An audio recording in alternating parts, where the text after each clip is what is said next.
చాలామందికి జుట్టు రాలడం, పొడవు తగ్గడం, ముడతలు రావడం వంటి సమస్యలు ఉన్నాయి. ఎక్కువ ఒత్తిడి, అసమతులిత ఆహారం, కాలుష్యం, వయసు పెరగడం వలన ఈ సమస్యలు మొదలవుతాయి. జుట్టు ఆరోగ్యంగా ఉండటానికి రక్త ప్రసరణ, తేలికపాటి పోషకాలు, సహజ ఆయుర్వేద సహాయం అవసరం. ఇలాంటి పరిస్థితిలో ఆమ్లకి చాలా సహాయపడుతుంది. ఆమ్లకి జ్యూస్ లేదా పొడి రోజూ తీసుకోవడం వలన జుట్టుకు బలాన్నిస్తుంది, రాలడం తగ్గిస్తుంది.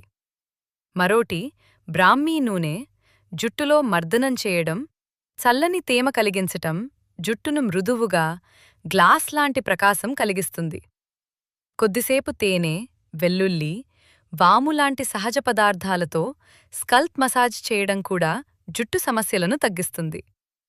రోజువారీ జీవితంలో సరియైన ఆహారం, సరైన నీరు, ఒత్తిడి తగ్గించడం వల్ల జుట్టు ఆరోగ్యంగా, బలంగా ఉంటుంది. చిన్న సహజ అలవాట్లతో మందులు కాకుండా కూడా జుట్టు రాలడం, పొడవు తగ్గడం వంటి సమస్యలు తగ్గించుకోవచ్చు. సహజ ఆయుర్వేద మార్గాలు పాటిస్తే జుట్టు తేలికగా, ప్రకాశవంతంగా, బలంగా మారుతుంది. మరిన్ని ఆరోగ్యానికి సంబంధించిన వీడియోలు చూడాలనుకుంటే లైక్ చేయండి, మీ స్నేహితులతో పంచుకోండి. అలాగే ఛానల్కి సబ్స్క్రైబ్ చేసుకోండి. కొత్త వీడియో వచ్చిన వెంటనే తెలుసుకోవాలంటే బెల్ ఐకాన్ మీద కూడా క్లిక్ చేయండి.